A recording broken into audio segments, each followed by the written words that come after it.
time! For Seraphim Machinery's end of financial year clearance sale, your chance to save big on selected new and ex-demo in-stock machines before June 30. You'll find speed discs, heavy offset discs, grader blades, cultivators, rippers, rollers and double disc seeders, all priced to clear and ready to work. But hurry, stock is limited and once they're gone, they're gone. Call the Seraphim team or drop in store to secure your end of financial year deal today. Seraphim Machinery, your seeding and tillage specialists.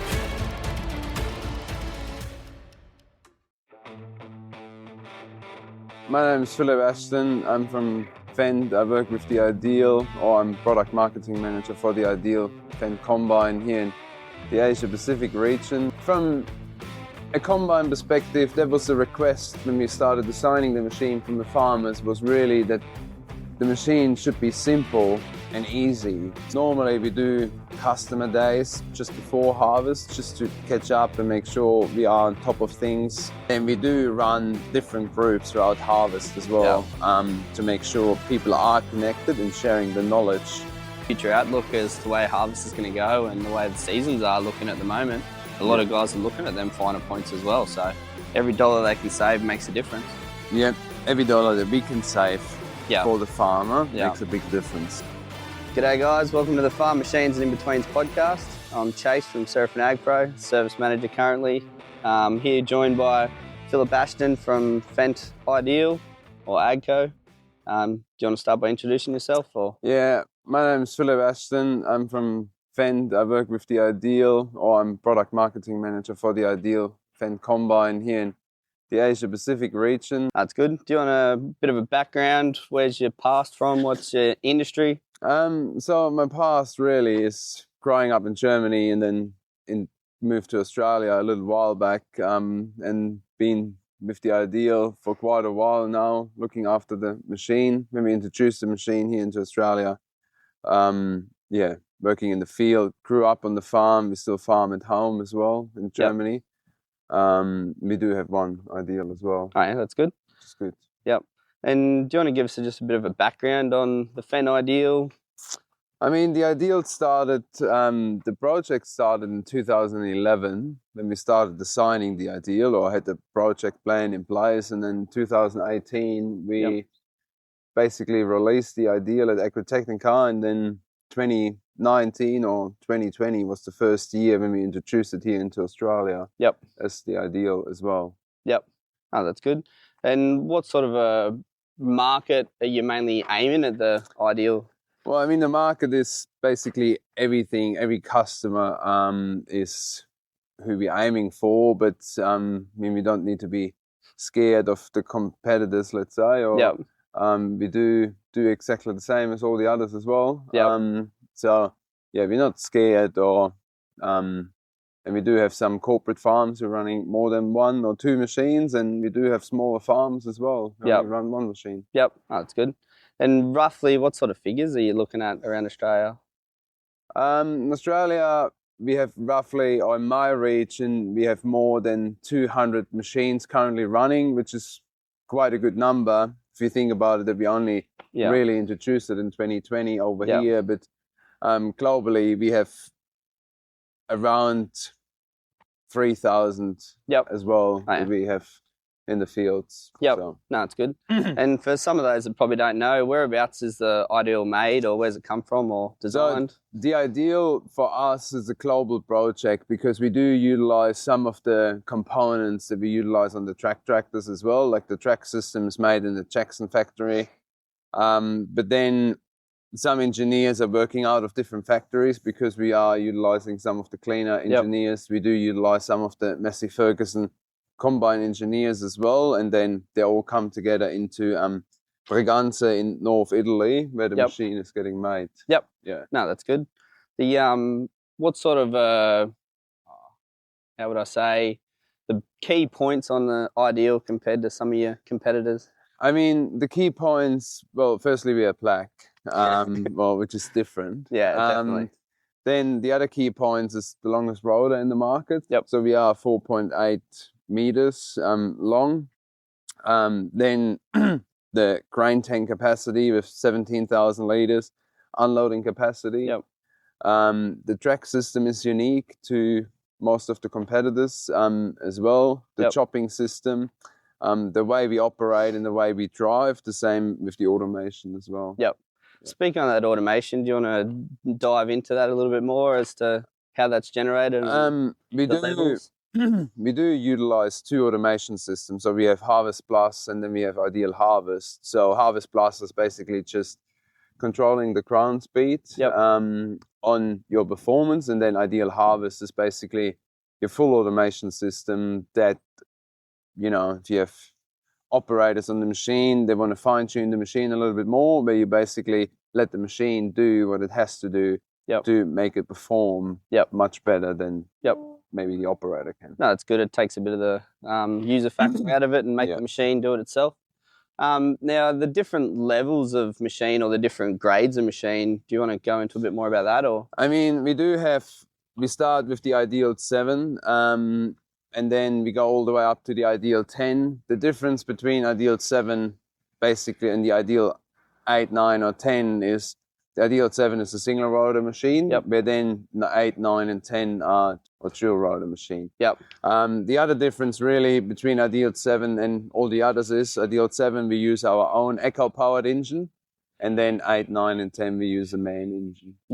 And what sort of horsepower range do they run? Well, we basically run from 500 horsepower to 780 horsepower.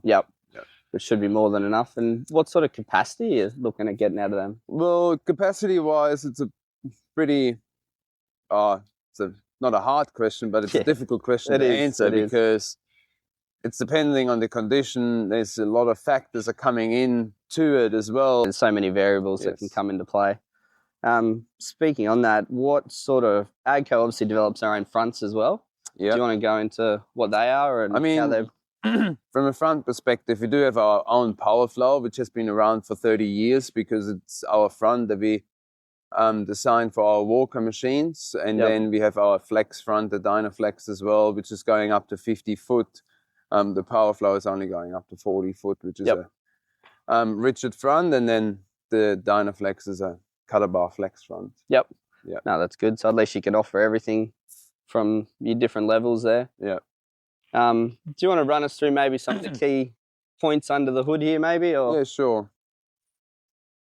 I mean, from a combine perspective, that was the request when we started designing the machine from the farmers, was really that the machine should be simple and easy. So, which we tried to make as simple as we can. So we basically have our main center drive in the center base, coming direct from the engine, and then we basically just transfer onto the header, onto the rotor, and onto the hydraulic system as well. So the transfer is actually not that many belts. We're using 13 belts on our machine, so which is not that much. And which we don't utilize as much power in transferring from one belt to another belt. But we do utilize some reversers as well. So we have a header reverser and we have a rotor reverser. So your drive center up the top there just has direct drive to the engine. And then what about the access to most of the components? I mean, access to most of the components are pretty simple because the machine is pretty clean and pretty organized. So I mean, you can see, so the concaves or the rotor axis is just behind the cover here. So just take the cover off and you can access this. Even the access to the engine is pretty simple as well, pretty clean. And accessing some of the other parts is pretty simple too, because there's not much really that we have to take off to do so. And speaking of your concaves there, you got a few different types of concaves. Do you want to? Yeah, we do have, depending on the crop really, so we offer 4 different concave, small wire concave, high capacity concaves, which the difference is 9 mil and 13 mil, and then we have a large wire and a round bar concave. And then you also have a corn kit too, don't you? Or a large grain kit? Yeah, we do. Which is basically a different concave setup between round bar and large wire concaves, and then a different sieve setup as well. So the sieve has a bigger gap in them. No worries. The normal sieves. And then your discharge at the rear there, you've got 2 different levels of that too. Yeah, so from a chopper perspective, we do run 112 knives, and we do run 56 knives. So whatever really the customer wants, and depending on how he's managing his residue. So yeah, some want to chop it really fine, and some like to chop it a little bit longer. So it depends. Yep. You can run a 112 knife chopper as a 56 knife chopper if you really want to. Yeah, no worries. Yeah. And you can also move the chopper back to windrow as well. Yeah. So if you do want to windrow and you want to bale the straw, we keep the chopper on the machine all the time. So you just move it back either from the cabin or from the outside, and then you can basically just drop it into a windrow. I mean, the other difference is the straw quality of our straw, because being a such a long rotor, we basically the straw is falling down through gravity, which means we don't need to accelerate the straw, which gives you a better straw quality, and then it's a lot nicer to bale afterwards as well. Yeah, right. Yeah. No, that's good. And the unload capacity of this machine? Unloading capacity, so we do 210 liters a second. However, we don't bring that with speed. We make that because of the size of the auger, of the diameter of the auger. Yep. Which is going to be gentle on the kernels or gentle on the crane, which means the crane quality will still stay the same. Yep. No matter, because the speed of the auger will always be the same. Yep. The way we adjust the unloading capacity is basically with hydraulic gates in the grain bin. Yep. Yeah. And also some of the guys may have seen a big groundbreaking thing in the cab of these machines. Yeah, so we have two options. So we have a steering wheel option on the wheeled machines, and then we have a steering wheel option and a joystick option on the track machines. Yep. Which the joystick option only is available on track machines. Yep. We don't have it at wheeled machines at this stage. Yep. But normally, as soon as you've driven it, you don't really want to go back to the steering wheel. I have heard a lot of guys that have got them that won't go back to a wheeled machine. The cabin is quite big. It's a nice, comfortable cabin in my opinion. Pretty organized. European way. Everything has a certain spot. To be fair, but no, it's a nice big cabin and very quiet cabin as well. Yeah, that's good. And I noticed there's an iPad holder in there as well. So what's that for? We do. Basically, the iPad is a second screen for the operator where you can see the performance of the machines. So where we have different sensors all the way through the machine, so you can see the flow of the crop, and then you can make adjustments the way the flow is going of the crop as well. So you see both rotors, you see the load of the sieve as well, you see your losses, you see a picture of the grain quality. And then you can monitor this on your iPad instead of having a second screen. Yeah, that's good. And you can actually see a picture too of the grain as well to see if it's cracked and stuff. So if you do run fully automation, so the machine will take a picture of the crane and will mark you the cracked crane, and then you can make adjustments to get rid of that cracked crane, or you tell the machine to basically make the adjustments itself to get rid of that cracked crane as well. Yeah, that's good. Yeah. And then one other thing, with the track system that you've got, there's different size widths of track you can get. Yeah, so we have 26-inch tracks, 30-inch tracks, and 36-inch tracks for the track machines. We do here in Australia mainly have 36 and 30-inch tracks to stay within that 3.8 or 3.5 meter width of the machine. And can you adjust the width of the machine as well? You can, which is pretty simple, because it's the way we adjust the width of the machine or of the tracks is just different spaces between the tracks and the body of the machine and the drive shaft. Nice and easy. And the rear axle as well, so you've got the option for four-wheel drive? Yeah, we do have an option, particularly around Griffith. Most of the guys are going with four-wheel drive because of the irrigation, but there is an option with four-wheel drive or without four-wheel drive. I mean, our four-wheel drive is basically a load sensing four-wheel drive. So even if you have it engaged, but the machine doesn't need four-wheel drive at the time, it will not put the power to the rear axle. It only puts the power to the rear axle when it actually as it needs it. It's a good system. So especially in that irrigated coming in and out of them bankless, it definitely makes a difference. What sort of area do you see the bulk of the machines you've got currently running in?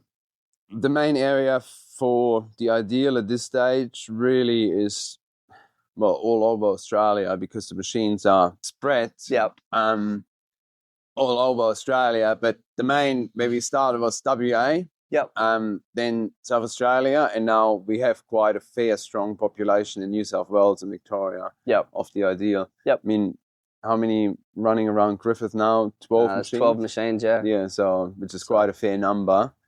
You know, in the last really 4 years or 5 years. No, it's definitely taken off for us, so which is good. It's well received around the area, so it's good. And what about New Zealand? For the New Zealand guys out there, there's a few running over there. So we do only started in New Zealand really with the Ideal last year or 2 years ago. And then we do have a machine over there with a customer, and we have 2 machines currently in demo over there as well, which performed pretty well in demo this year. So oh, that's good. So over there, they obviously got totally different conditions to here as well. So more European conditions, more ton per hectare, to be fair. Lot smaller paddocks, but typical, let's say, European conditions in New Zealand. Different crops, you know, from radish to carrots to grass, wheat, barley. They grow anything what they can grow in New Zealand. But the machine, so we harvested mostly everything over there with the machine, and it performed pretty well. No, that's good. And I know with some of them weirder varieties, I guess you could say, you need to have a special system in the grain tank. The grass seed kit basically is a shaker. So when you unload, because grass clumps together, and so it can produce a bit of heat. So when you unload, it's just a lot easier when you actually shake it off. And then it basically unloads. Most of the competitors do have a grass seed kit as well, which is just I call it a tether inside the grain tank. That's all it is. That's one way to put it, So, also, what MAN engines do they have in it? So how many big is the literage and stuff like that? The Ideal 7 with our eco-powered engine has a 9.8 litre engine in it. Then we're going into the Ideal 8 with a 12.8 litre engine. Then Ideal 9, which is a 15.2 litre engine, and the Ideal 10 is a 16.2 litre engine. I mean, Ideal 9 and 10 are the same machine from a size point. It differentiates because of the separating area. Cleaning area in the 9 and the 10 is the same. Separating area is differentiating, but it's not just because we are getting more horsepower. We're actually putting a different engine into it to the machine as well, not just boosting the Ideal 9. Not just a power boost. Correct. With the separating differences, what's the difference there? I know that there's blanking plates in here. I mean, the separating difference, because the rotor is, no matter if it's a single rotor machine or a twin rotor machine, the rotor is exactly the same. And because we are spinning outside in, basically the right-hand rotor of a twin rotor machine is a rotor for the single rotor machine. So how we then differentiate the machines in separating area is basically because of blanking plates in the separating area, and that basically makes a smaller separating area for smaller machines. I mean, the Ideal 8 and the Ideal 7 do have the same cleaning area as well, and then 9 and 10 we're going into a bigger cleaning area, bigger sieve area, which is around 20 centimeters long in the sieve area. Oh, that's good. And the threshing zone of these combines, are they rotors? The threshing zone, they're all the same, other than, of course, the single rotor machine, which is half of the threshing zone. But depending on, or because the rotors are such a long rotor, so and then we basically use an Ideal balance pan. So we have a pan, one in the front for the threshing area, and one in the back. So you do have quite a fair bit of time to actually put the material through. And no matter where the kernels fall, really, it always uses the whole length of the machines, because it comes back all the way to the front. And then you have the whole cleaning area to come towards the back. Well, with a long rotor like that, makes it handy. So we're obviously standing in front of one of the rotors out of the machine that were used for the sales training this week. Do you want to go into a bit of detail as to explain the operation of the rotor itself? Yeah, I mean, like we can see now, like how long the rotor actually is in the way the rotor is angled in the machine, too, which basically has that good crop flow. So basically what we have is an inlet zone. Then we have our threshing area, which is around 1.2 meters long, where we have 4 concaves sitting there. And then we basically go into the separating area as well with our vanes. Yep. And then basically how we can be so gentle on the crop is basically when the crop flows, it basically slowly gets turned on the rotor as well. What we do is we use 4 rasp bars in 2 different sections. So we have a roughly around 60 centimeter rasp bar. Where we rub the material out. We don't smash it or, push it out. So we basically utilize that rubbing effect and basically rub along and then rub it out with a smooth effect there. As well. So. Yeah, you can see quite the length of the separating area that you got there as well. And then the vanes inside the rotor as well that help with that crop flow. Yeah, so the vanes are basically angled on the rotor as well. And then when you spin, you can basically then see how the crop is basically smoothly turned. And then while it is turned to basically move out the back as well. And you can see your difference in you got the 4 different concave setups here as well. So yeah, we do have a small wire, high capacity, large wire, and round bar concave here too. So when would you mainly use your round bars? Because that's obviously a different sort of setup. I mean, the round bar, I would personally, everyone's got a different preference. Everyone's got a different opinion, and everyone has a different condition as well. There are some times where we do use a round bar in canola as well, particularly if it's too sprittle. But mainly the round bar is designed for corn and soybeans and normal beans as well. Yeah, right. And with the front section here, do you want to explain a little bit more about that? I mean, with the front sections, basically, so we do have a feed beater in the front. So the beater is basically designed to basically split the crop and evenly feed both of the rotors as well. And then what we basically do is on here, we basically start already turning the crop. So we already get that flow into the crop and then get that better rubbing effect in there. To smoothly transition it into the threshing area. So it makes sense to have it like that. And then all your separating grates normally go along here. And then you have the blanking plate here somewhere, don't you? Yeah. On the 8 and 9. The separating grates basically start from here. And then we go to about here, roughly. And then this part is basically the discharge area where basically then while the rotor is spinning as well, flicks it either into the chopper or into the windrow. And then, we have the separating crates sitting there. And then, the 8 and 9 have the blanking plates there in the gap. So the 8 is roughly planked. So we'll start separating from here onwards. So this is basically planked off. And then the 9 is basically starting roughly from here onwards. And then the 10's got the grates all the way through. The whole length of the rotor, and so does the 7.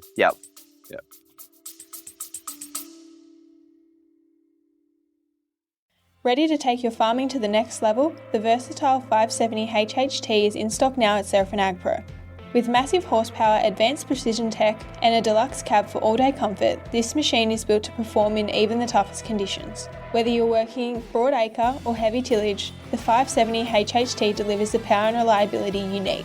Don't wait. Contact Seraphin AgPro sales team today on 02 69 64 4777. And I know we don't have the sieve frames and that here, but can you explain a little bit about the sieves and the shoe and the operation? I mean, we do use a 4-channel shoe. So basically, when I said, so with the ideal balance tray before, so we have a tray sitting just under here, which then basically moves all the grain back to the front before it goes into the shoe. And the same with the separating area, which is coming just after the discharge area all the way to the front here, which basically evenly distributed the the kernels, let's say. So we have an even distribution on each shoe individually as well, which gives you a better cleaning effect and minimizes the overloading of the shoe or the sieve as well. Yep. And then there's a cleaning fan as well there too, isn't it? Yeah, we do use a free fan or free fan cleaning system, which they're quite a big diameter as well. And we do run, I mean, again, it's a condition thing as well on where the fan speeds are, but we do run our fan in not too high, not too low as well. It really depends on conditions too. So we do come in pretty early with the wind, so we basically come in with the wind just behind the shoe, so the shoe is basically stopping around here, let's say, and we come in with the wind just behind the shoe as well. And one of the other things we probably didn't touch on earlier is you've also got a high wear package that you can get on these machines. Yeah, so for Australia, what we decided 3 years ago is all our machines are equipped with the high wear package, which is basically the wear plates, feeder hose, augers, mainly that they're chrome plates that we basically put in, and then they can be individually changed, but we're just trying to make it easier for the farmers and bring a lot more reliability into these machines as well. Yeah, well, at the end of the day, that's what the customer wants is reliability. Correct. So every machine from what period is going to be high wear? So before 22 was standard wear kits in the machines, but then after 22, most of the machines have high wear kits in them from factory. Yes.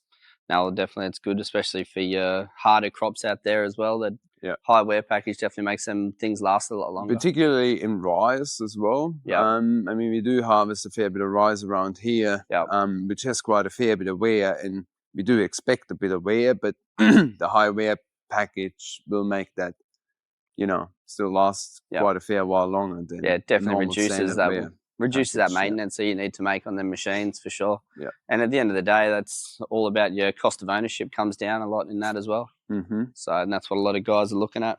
Yeah. So, I mean, cost of ownership of the machine is a pretty big important thing, but I mean, regarding fuel economy and, we do with the losses, so cost of ownership is actually coming down quite a fair bit on the ideal as well. Yeah. Well, like I said, that's what a lot of these guys are looking at nowadays, especially in the current times, and especially with the future outlook as to the way harvest is going to go and the way the seasons are looking at the moment.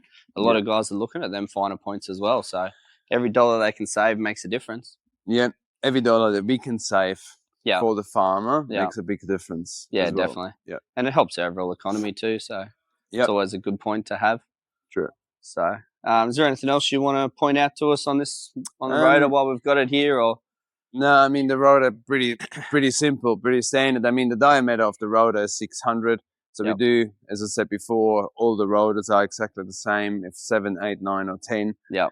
The lengths are exactly the same. The threshing area is exactly the same. The differentiation is basically in your separation. Yeah. I mean, the rotors are driven by a variator. So we do have one gearbox on the single rotor machine or two gearboxes on the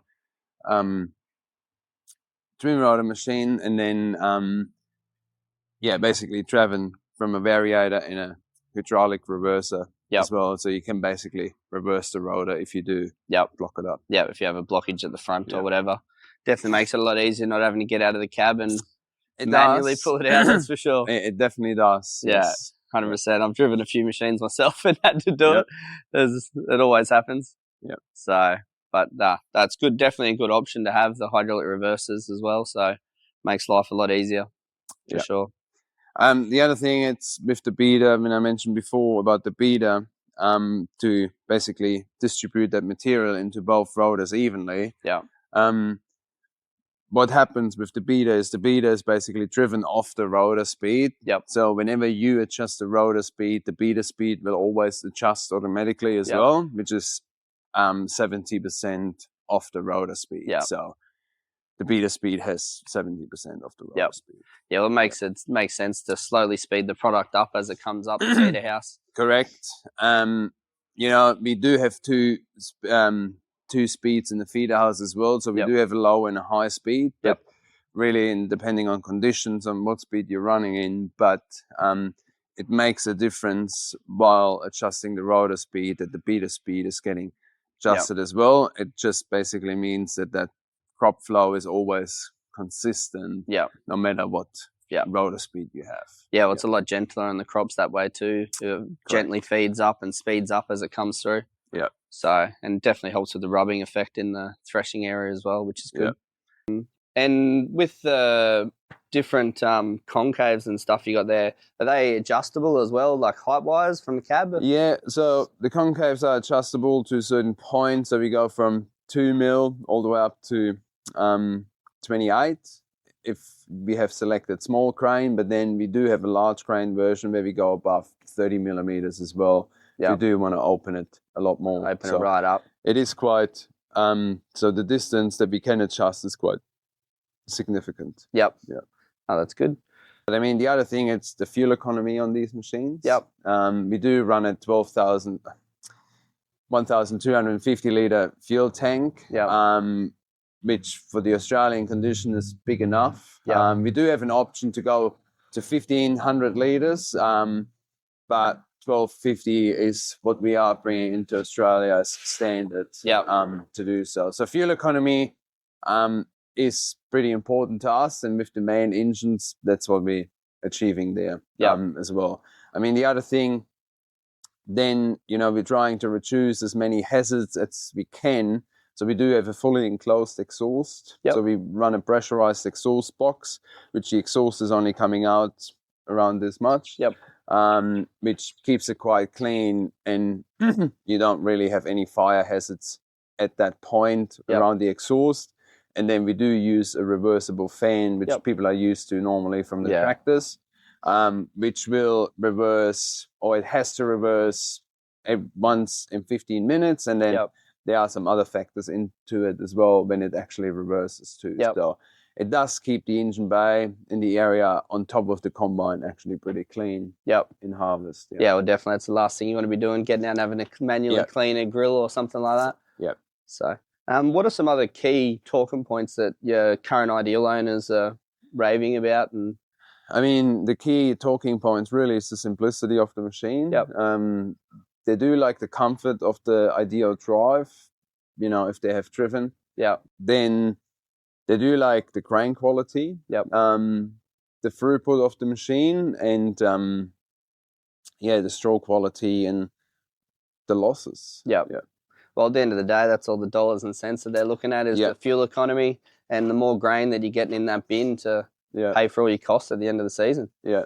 I mean, if we run as an average between the, every paddock is different, every condition is different, but going back to the testing, and, it wasn't us who done the test, it was the Continent group who done the test, and they measured heaps of times, and our average was, the 0.3% losses, which is actually a really good result on normally farmers expect around that, below 2%, let's say, but running a lot lower than below that 2% means actually quite a fair bit of money back. Oh, definitely, especially for your bigger farmers. That's a lot of money back in their pocket that they can spend elsewhere buying new tractors or whatever they need to buy.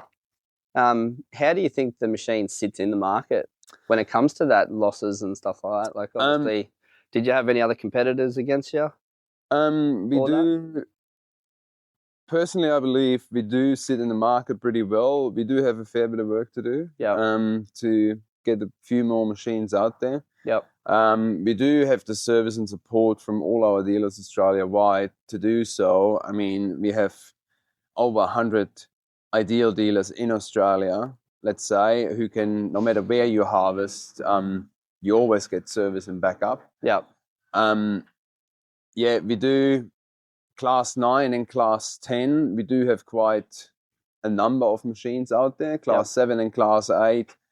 Yeah, that's where we need to increase. Yep. And what we're definitely going to work on to do so. Yeah. But in my perspective, we do have a good reputation at the moment in the Yep. market, particularly with the machines from 22 onwards. Yep. Yep. That's good because a lot of our machines around here, I'd probably say the 9's probably the biggest for us in this Yep. sort of area. So you reckon that's probably the bulk of the market around Australia as well? The 9 probably?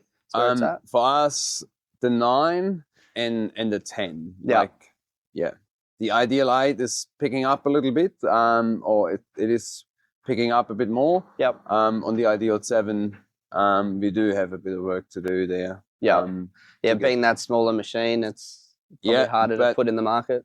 Personally, I think we do underestimate that Ideal 7. Yep. You know, and now being a single rotor machine, but there are some other brands out there with a single rotor. We shouldn't underestimate that machine. Yeah. No, well, it comes from the same background as this machine, so Yep. it's got all the same key points that this machine has. Yep.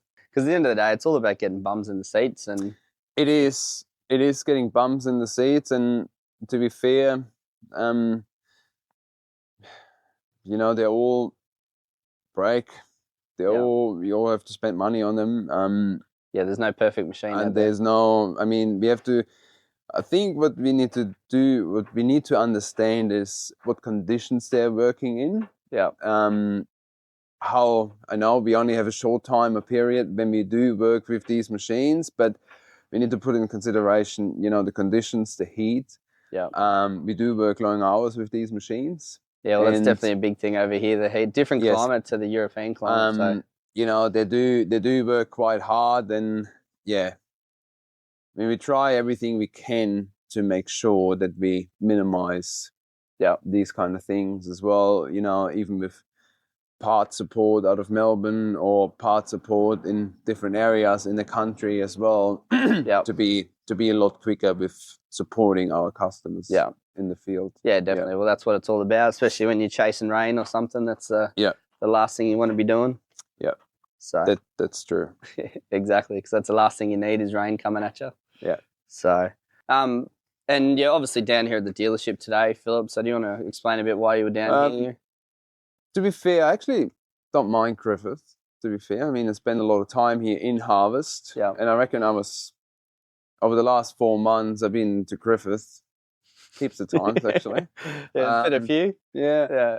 But, why we're here, we had 4 people here this week, including me. So 3 other product managers here. So we had Tyron here, Tom and David. Yep. We basically look after the other products that we do, like track tractors, normal tractors, and rogators. Yep. So we had training here for some of the sales guys, where we had quite a fair few people coming out of Western Australia to Griffith to be trained on our products, what the benefits are, and to actually learn how to or understand a lot more about the machine. Yep. So we can then talk a lot more about the machines and what the benefits of the machines are. Yeah, exactly. And how we can grow that market in the field as well. Yeah, well, that's it. You definitely need the salesman to know what they're talking about and know the key points of a machine. Yeah. Whether it's $1 million machine here or a $200,000 Fendt tractor, like you got to know the ins and outs of all machines. Yeah, and the other thing, the salesperson, to be quite fair, needs to understand how to operate these machines as well. Yeah, definitely. It makes it a lot easier, and it makes it a lot easier for them to understand when they're talking to a farmer about the benefits of the machine. Yeah, definitely. As well. Yeah.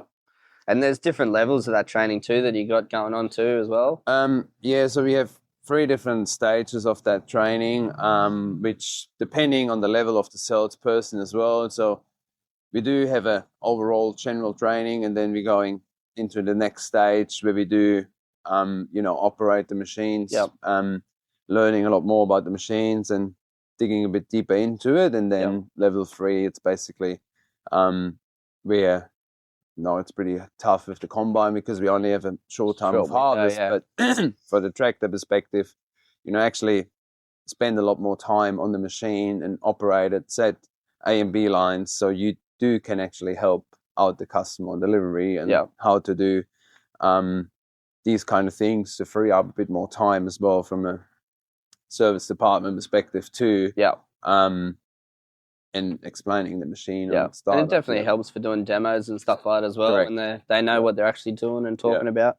So that's the kind of investment that a lot of these dealerships need to do. Yes, I mean, from a dealership perspective, as I said, we had nearly 10 people here from Western Australia who came across to Griffith, to be honest. And Griffith It's a long way from WA. It's a long way from WA, and it's a long way from actually a big airport too. So they made the way over here. They really liked it. They couldn't believe how much pizza they were eating all week as well. But yeah, it's definitely a good place for Italian food, that's for sure. Yes, but it was good for us, and for us it's always good as well to actually bring that across to other salespeople too, because you do need to share the knowledge on the machines too. Yeah, a lot of that networking is where you learn things too in these sort of trainings. Yeah, and that's what I've found. You know, when we talk about the ideal as well, we do try and connect our customers as much as we can. So normally we do customer days just before harvest, just to catch up and make sure we are on top of things. You know, they had questions from last year, or they want to have a reminder on how to set the machine or how to operate it. Yeah. And then we do run different groups throughout harvest as well, to make sure people are connected and sharing the knowledge of the machine or of the settings. Because everyone is learning, and no matter what the colors are of these machines, every day you learn something different and something new. And especially a seasonal product like this, where you only jump in it for that 2-3 months of the year, and then the rest of the year you're in a tractor. So, but one good thing about the Ideal, I suppose, is the platform still comes from the old legacy Fendt product. The Fendt cab's still the same as the older sort of Fendt cabs. Yeah, it's basically the Gen 6 Fendt cab. And basically the platform is the same in all our harvest equipment. If it's a Fendt forage harvester, if it's a Fendt sprayer, Massey Ferguson windrower, so they're all the same. But from a software perspective, we do try, because software perspective, we do work with our Fendt tractor engineers on these kind of things as well, and we do try and make it standard for all Fendt products overall. Which makes you feel more at home, especially if you've got a couple of 1000 series tractors. And you got to jump in your Ideal, you know where all the buttons are. It's very familiar. So that makes it pretty easy for every operator, to be quite fair. Especially for them big corporates as well that are running lots of machines. That makes it a lot easier. And one thing we probably didn't touch on is the GPS systems you can run in these. So there's different levels of that as well. There is. So from a GPS perspective, we do work with Trimble, being part of, or PDX Trimble being part of Echo. Are there any other options that you can implement other GPS systems into the machine? Yes, it's definitely possible. From our perspective, we do offer the PDX Trimble version. Well, exactly. So it makes sense with AGCO's venture there to incorporate that into the products moving forward.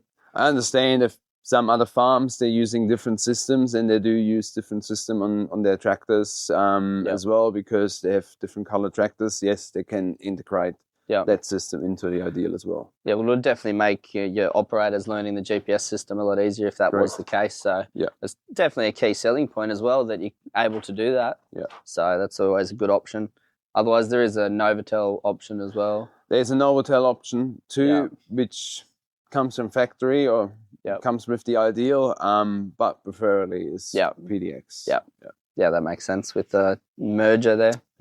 So, and then we've also got the ACM, or the telemetry, or the AGCO Connect, or Fendt Connect, as some people like to call it. Do you want to explain a bit about that? I mean, the Fendt Connect is basically an app, or not an app, but like a computer version of the machine. So basically the dealer in town, or wherever you bought the machine from, or whoever is servicing the machine, basically can access the machine to see what the machine is doing. You know, they can diagnose some of the fault codes through the computer as well, so they know if they have to come to a breakdown, what part to bring.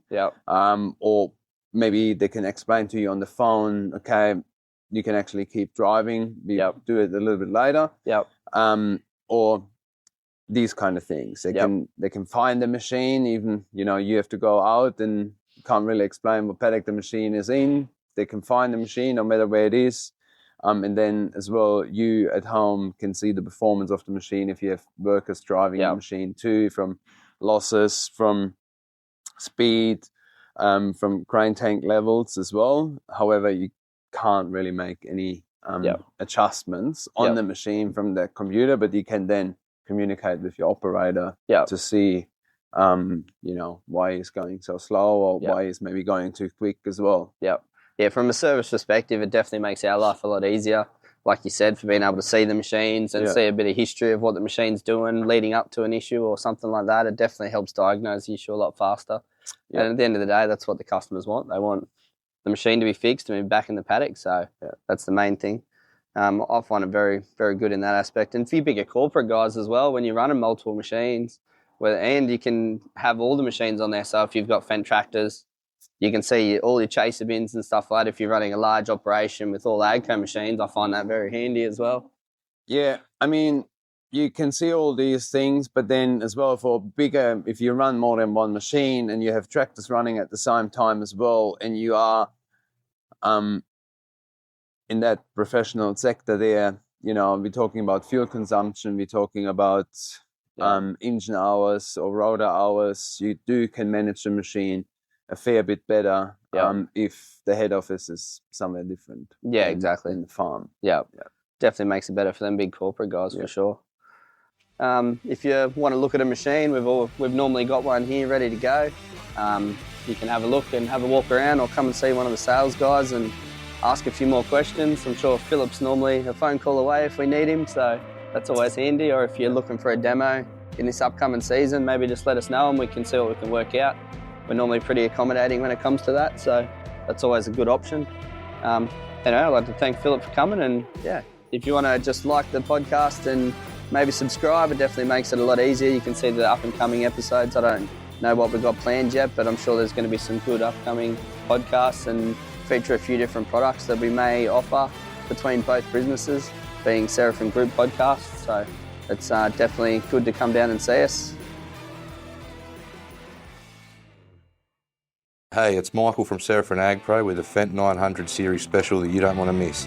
We've got low-hourred Fendt 900 Gen 7 Power Plus and Profi Plus X-Demo tractors with 6-cylinder 9-litre man engine, Vario transmission, GPS steer ready, reversible fan, 220-litre minute hydraulics, row crop duals front and rear, and front axle and cab suspension for the smoothest ride. With no trade prices starting from $460,000 plus GST, call the team today on 02 6964 4777. Be quick because these won't last.